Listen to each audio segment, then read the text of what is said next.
Welcome to Conversations from the Edge of Consciousness. I'm your host, Christine Madera. For me, and possibly for you, the inner world of consciousness has always been much more real and way more fun than the so-called real material world. Growing up, I thought I was alone in this, but I'm not. There are a lot of us, and far too many have no one to talk to who shares this experience. I've been lucky to cultivate a community of friends who love to talk about the energies, ideas, and vibrations that are pushing the edges of our own consciousness, as well as our collective consciousness. In Conversations from the Edge, we share our conversations with you.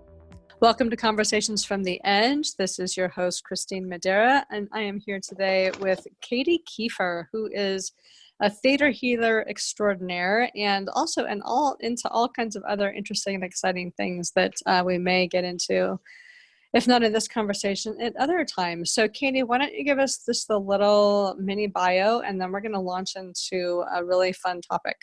The big thing that I have been doing most recently and moving into is really helping people come into alignment with themselves and aligning the human aspects with the soul aspects. Theta healing is one of the great tools that I love to use because it accesses the subconscious mind.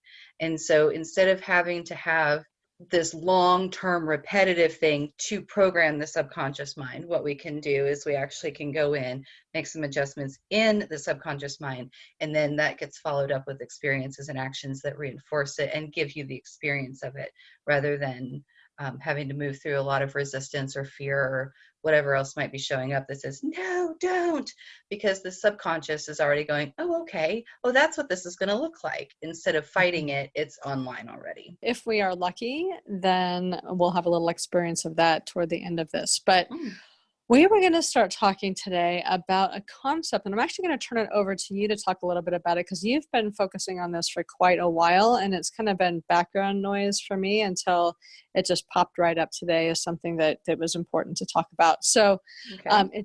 but the idea is reciprocity and the importance of operating within reciprocity in relationships, in business, in commerce, and that kind of thing. So why don't you, talk to us a little bit about what your understanding of that is, and then we'll just continue on. Okay. So reciprocity itself is really that energetic flow. So really, like if you think of the infinity symbol, that really is a wonderful depiction of reciprocity, because it goes out and it comes back, and it goes out and it comes back. But where it goes out is not necessarily exactly the same way that it comes in. And so it can be, but it doesn't have to be. It's really that exchange. It's an energy exchange. It's a back and forth flow. Because if we always have things going out and never coming in, we deplete ourselves. And so there is some form of reciprocity that is required really for our life. Yeah, if you think about in terms of like relationships or even conversations, and we've all been in conversations where one person does all of the talking, not all that much of a really satisfying, not even really a conversation, but not very satisfying, right. And it doesn't build relationship. It's really just about one person being on transmit and having an audience that's listening to their transmission. So everything from conversations to what reciprocity is emerging in is really more the idea of commerce and of business, and this wave of millennials who don't like to pay for anything, but they're happy to donate to things that they like. So they're really leading this whole idea of kind of that reciprocity gifting sort of commerce culture. I don't remember the name of the guy, but he's got a book about free is the new price, and about how that free-based economy works and how it can work. I actually need to listen to that book. I don't know if he talks about reciprocity specifically, but the energy of reciprocity, we've talked a lot about that energy and how important it is to bring that energy to all parts of your life. So what are some of the things that you've done to incorporate more of that into your life or into your business? A dominant energy center that I have, because I've got two. One of them is very much based on reciprocity.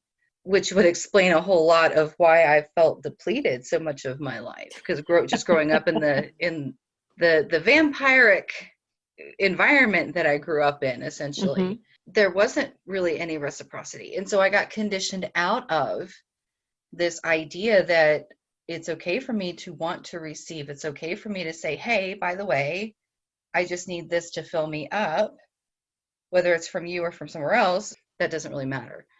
But if you're not filled up yourself, you'll end up depleted and you won't have anything to give.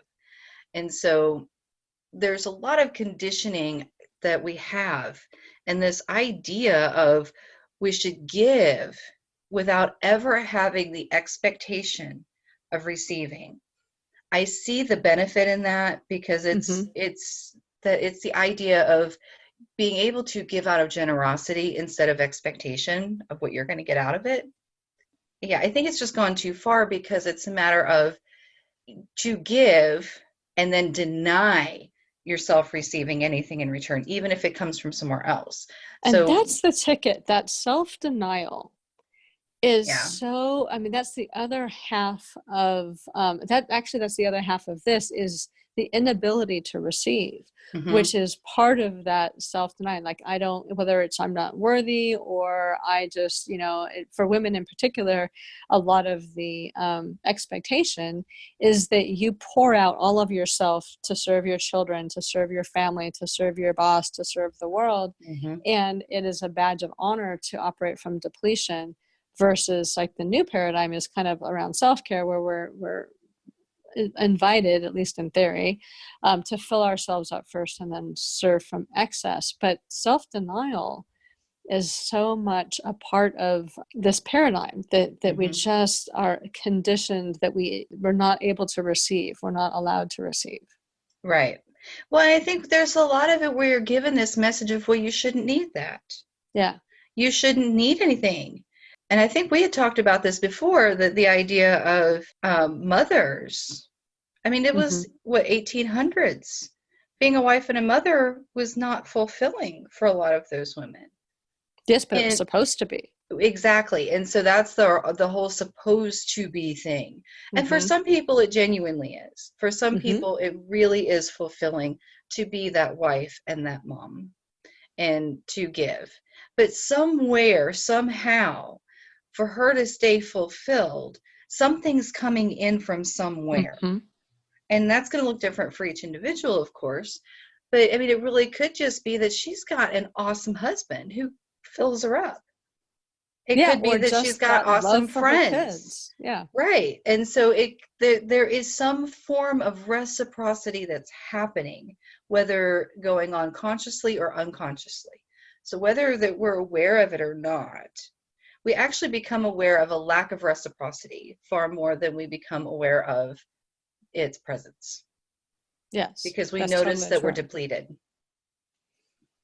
Yes, and and the other half of that, particularly in our sort of capitalistic culture, is the idea of wanting something for nothing, of Hmm. wanting, like, if I can find a way to get this for free. And I know the millennials are moving toward this donation thing with Patreon and stuff like that, but that is actually just a different model of reciprocity. It's not something for nothing. It's, I want to see what I got here, and then if I like it, I'm going to donate to you to the level that I feel like I want to donate to you. So it's not a lack of reciprocity. It's just reversed from, you pay me money and I give you something, to I offer this out there and then you pay me money. It's just it's a different way of operating, and it's an interesting to see how how it works. But there's a lot of conditioning around people who want to take, and do not want to give. That model of just holding on and taking and being very tight-fisted about that versus being in that place of flow. So there's both sides of that are evident, and we're much less oriented, in my view, to a healthy reciprocity.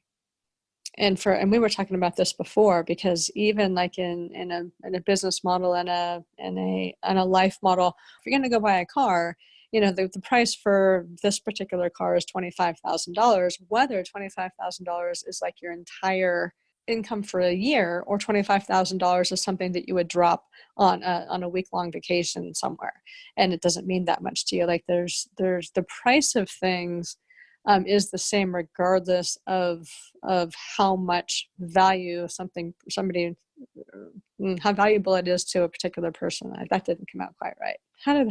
What do I mean, Katie? We were talking about that. Well, and that makes sense. I get it. And partly because we've been talking about it. My brain is a little bit bent here because it's like I get the theory and it makes sense. So Mm-hmm. basically, to have a society where essentially purchases end up made Mm-hmm. based on the value of the receiver rather than what the value of the one who's offering whatever it is. Really, you know what? I think that would go straight into dysfunction as just as much if we go too far with it. We need a balance. Anything can go into dysfunction. Yeah, yeah. And so it's really that Absolutely. balance. So because right now things are, we have this is the price for this model car.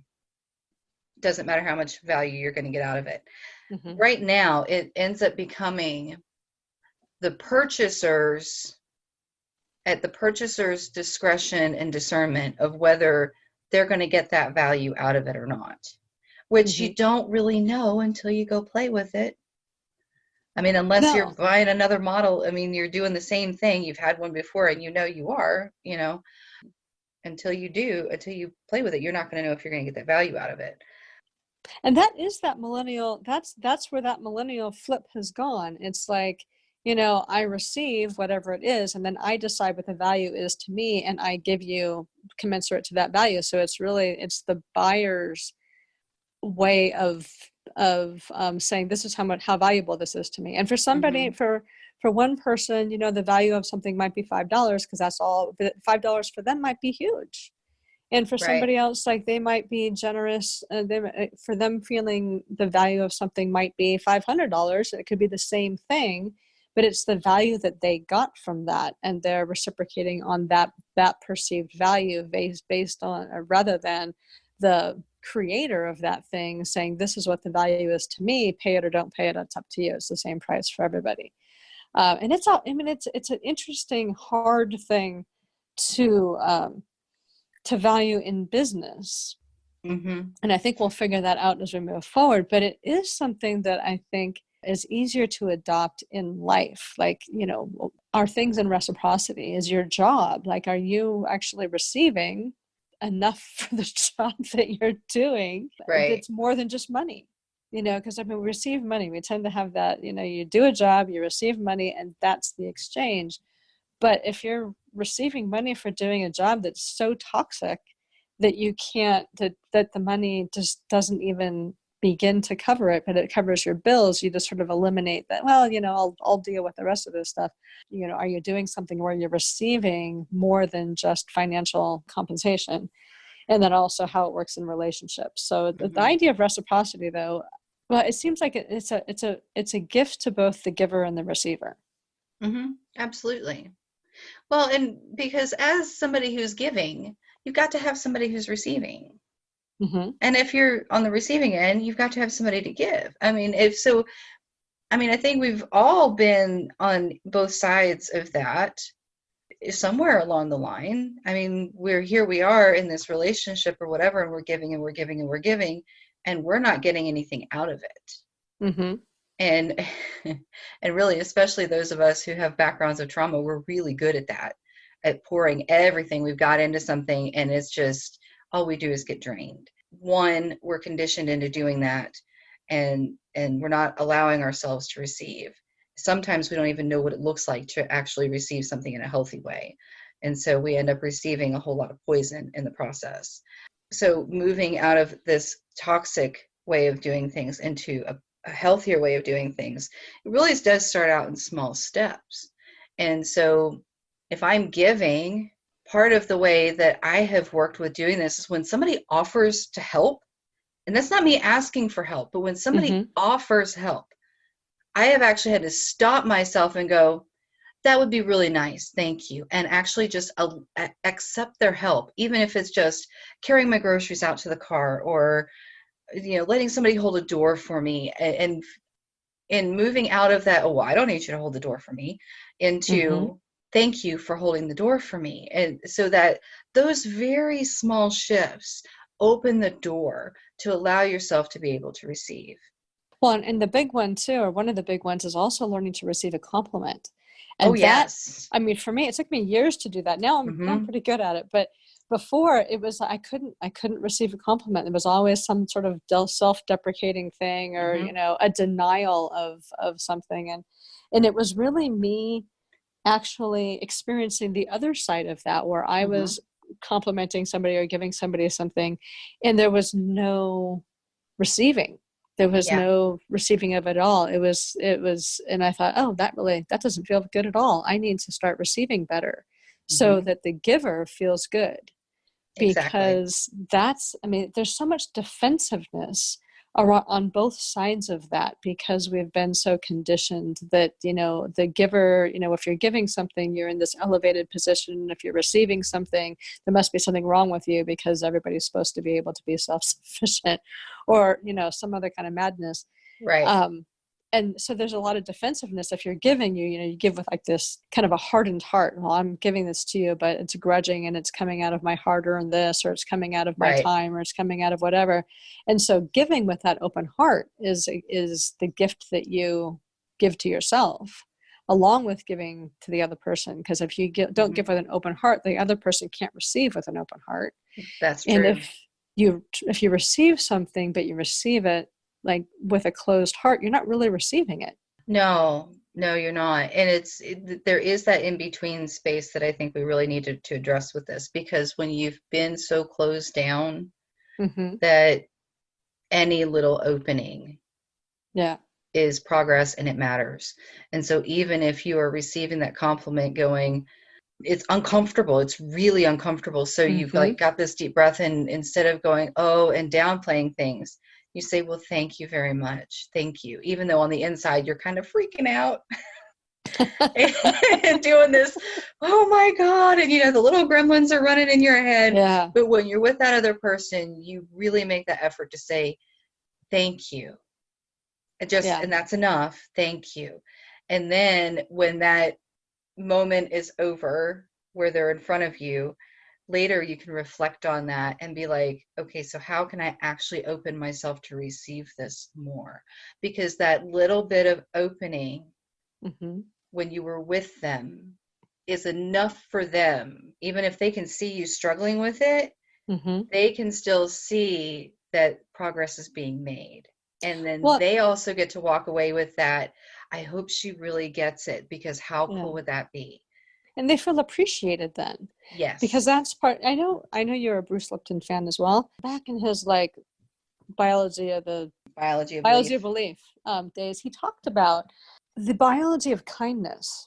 Hmm. And when you wholeheartedly participate in a kindness of giving somebody something, whether it's a compliment, or whatever, or paying for a service, or anytime that you're giving something, and you give something that's kind in a kind way, you get biochemical infusion of good things. Hmm. And the person who receives it gets, if they're really receiving it, gets another biochemical surge of receiving. But the giver actually gets more out of that than the receiver. So when you Hmm. give with that open heart, you actually you receive more than the receiver in terms of biochemistry. But also, if you this was just an aside, it's a little bit out of this conversation, but anybody who is witnessing this also gets, if they're able to receive and Hmm. see that without judging, but open and receive that, they get a biochemical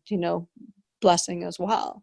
Hmm. And so the whole thing of being able to give with a whole heart and receive from a whole heart is actually a basis of health in a way, because if we're closed to that, we're shutting down these biochemical hits that we get that really elevate not only our health and our well-being, but our mood and everything else. Hmm. So, So there's a couple of things that here I would like to expand on a little bit. One is the conditioning, because mm-hmm, we're conditioned, the idea that we can get more benefit out of giving than we can get out of receiving.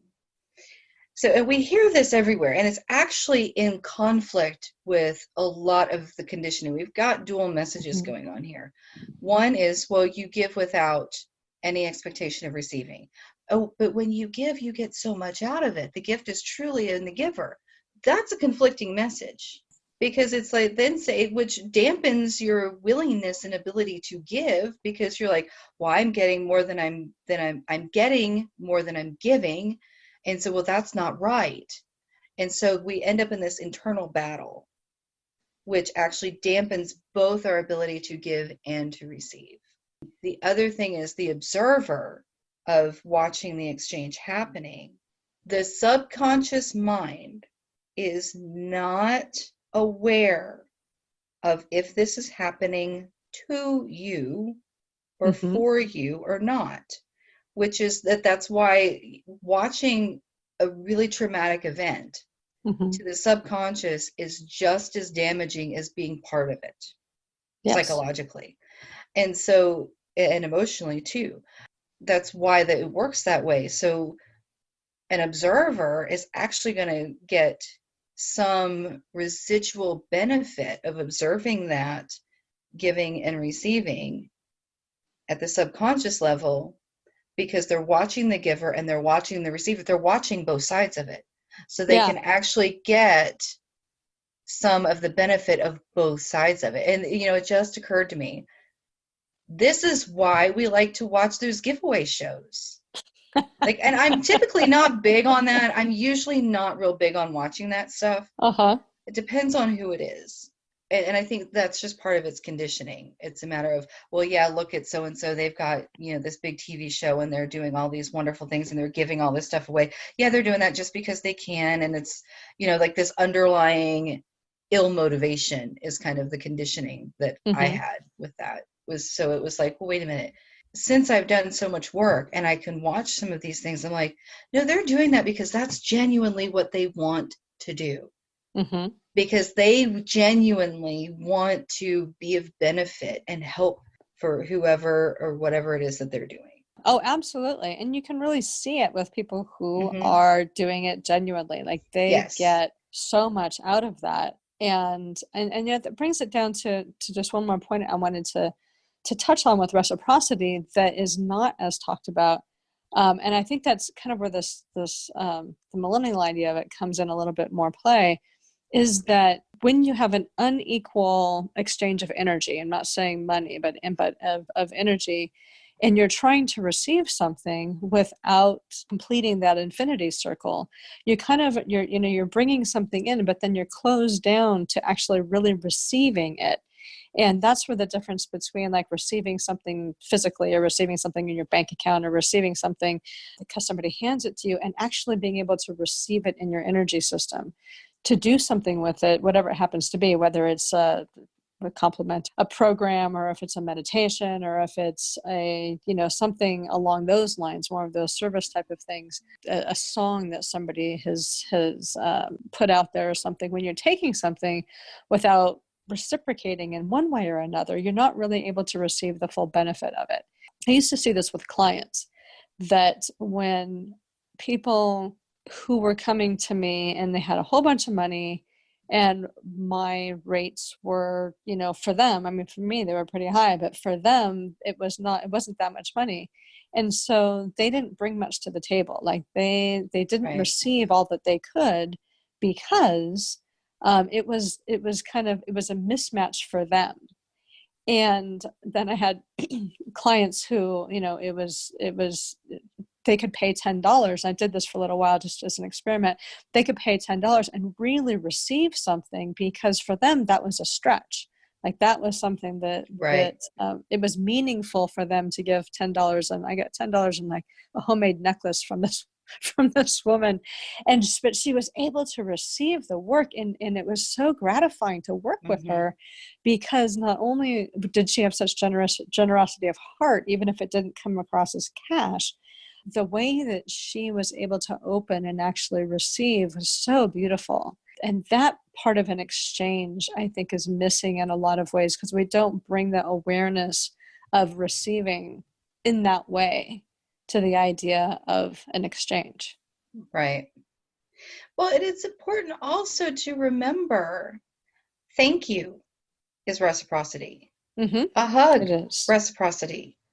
Paying it forward Paying it is an forward is indirect reciprocity. Yes. reciprocity. Yeah. And so it's really a matter of, this is how, where I run into issues with this kind of thought is the practical application in a way that gets the bills paid. Because I know how much my bills are a month collectively. I know how much it costs. And I think it is going to depend on how each and every individual operates and what they have to offer and what you do. And two, Well, and also coming from a little bit of a traumatic background, setting those boundaries, because I've worked with a lot of people that I've accepted, what can you pay? And I mm-hmm. still do that some. I'm just more selective with who I do that with. I've given so much of this work away for free. And some people really appreciated it, and some people just really didn't do anything with it. And Right. so And it's a that's the matter, ability to receive. right. Well, there's part of it, and part of it is there is a taking energy that happens with that Yeah. too. Well, and that's, yeah. And I've seen that really glaringly in some pockets of the spiritual community. Mm-hmm. That taking is like, well, it's spiritual, you shouldn't be charging for it. That's a taking Yes. energy, and That that is a will taking shut you energy. down.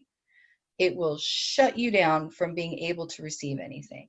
So taking shuts off Yes. your receiving. And Yes. so, and that's even if it's subconscious, because there's a whole lot of other entanglements and things that go in there. I mean, we can be in a taking energy without realizing it, because that's not, we're just not conscious of it, because there's so much trauma or conditioning, just there's so much that can go into it. So there is this element of, how would we shift out of where we've been into a society at large where everything just flows? Oh, I think there's a lot between here and there. And that's not really what I was wanting to talk about so much. It's more just the energy of the reciprocity in your daily Mm-hmm. life, and the energy of knowing what you're bringing, of paying attention to your energy, of paying attention to if you're giving and if you're over giving and you're not receiving enough to fill up, if Mm-hmm. you have things available to you. And this is another one that I see. If you have things available that are coming to you, but you are denying them because maybe they don't come directly for what you're giving, or maybe because they do come directly from what you're Mm-hmm. giving, and you can't accept that somebody wants to pay you for something that you've done for them when you think you should Right. be doing it for free. I mean, my goodness. But there's all kinds of energy around this reciprocity that makes it very sticky for people. And so I Mm-hmm. really just wanted to bring this up. So, because I mean, we were talking about it in terms of business before, but in terms of your everyday life, like where Yeah. are you giving inappropriately? Where are you receiving inappropriately or not receiving? And or where might you have some taking energy, or where do you have some hard-heartedness, or where do you have open-heartedness with somebody who's responding in hard-heartedness? Like just the whole idea of reciprocity and how that works. Because if you're in this energy of reciprocity with Yeah. life, it really opens you up to being able to live in a much more relaxed and serendipitous way. Yeah. That makes sense. So, do you have any kind of energy work we could do on this? I always have energy work we can do on stuff. I know, I love it.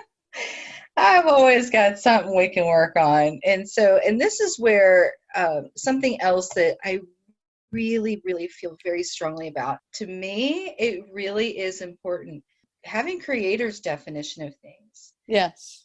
and understanding, and and you'll hear me say it in various ways, but it's usually creators' understanding, perspective, wisdom, truth, and definition. Those are usually some variation of those, maybe a few others thrown in. Getting creators' definition of things really creates this space for all of the conditioning concepts we've had Mm-hmm. to shift into something that is a much higher truth. And then we can embody that and go, oh, that's what this really looks like. And it gives us the ability to truly experience it. So it's really foundational. Let's go into the energy work and see what happens. Okay, so I'll walk you all the way through it. Okay. We'll start in the heart space. Just breathe in and out of the heart space for a breath or two.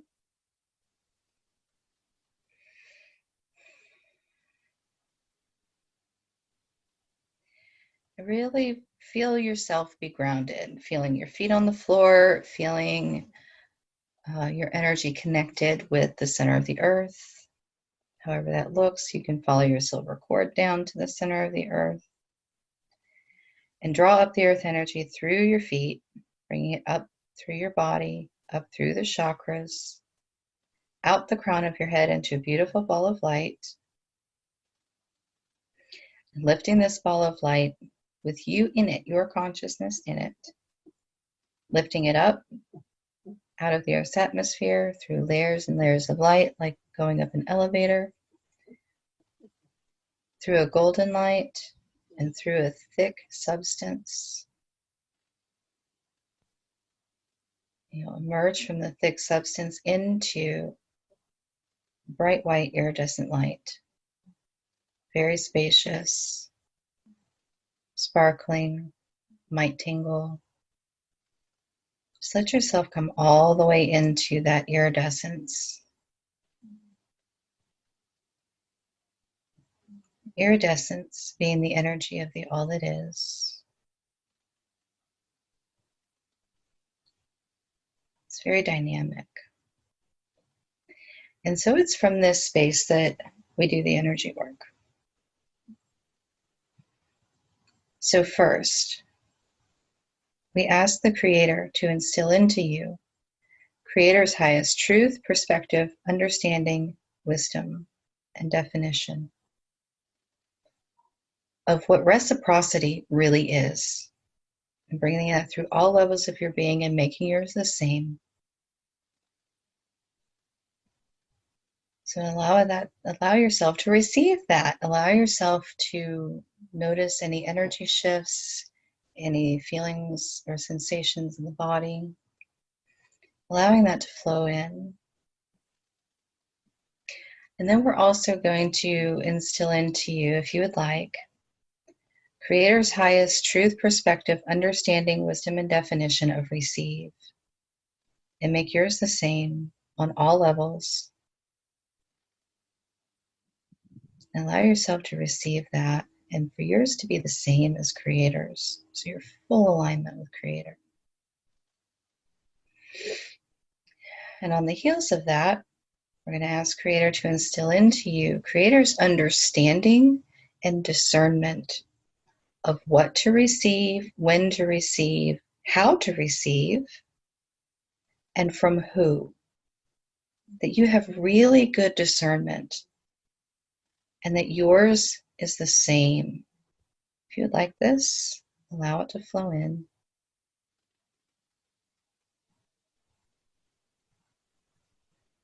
We're going to do one more.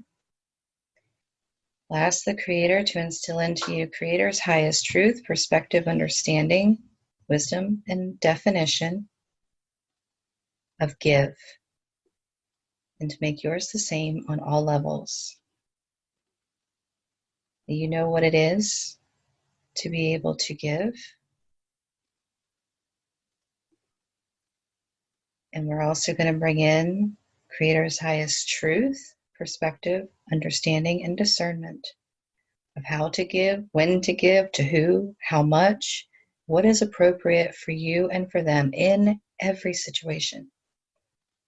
If you would like this and for yours to be the same, allow that energy to flow into you.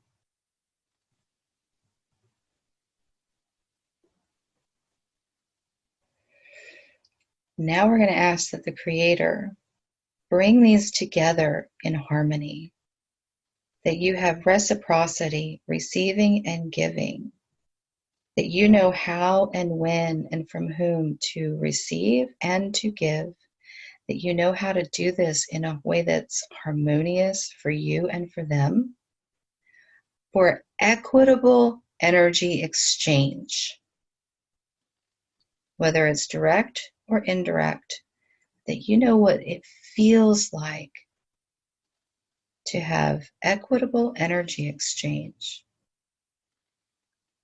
If you'd like for Creator to bring this in for you, and say yes. Ask that Creator bring this in, that you have Creator's understanding of reciprocity and equitable energy exchange.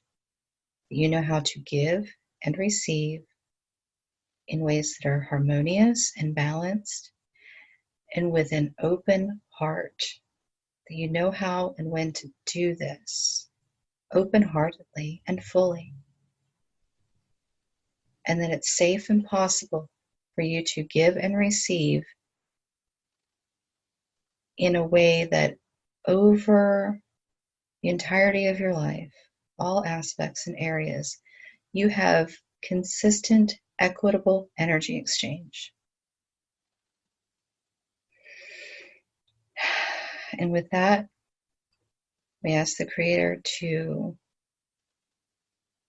instill into you the feeling of what it feels like to live your life with these changes, to live your life giving and receiving in equitable ways with others who will be equitable with you and be equitable with others.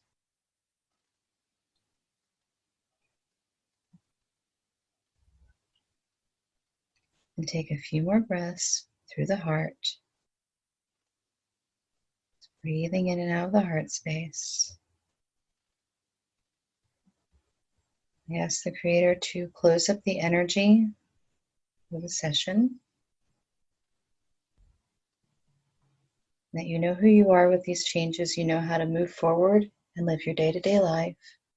You know how to be and feel safe with these changes, and you know how to implement them in your everyday life.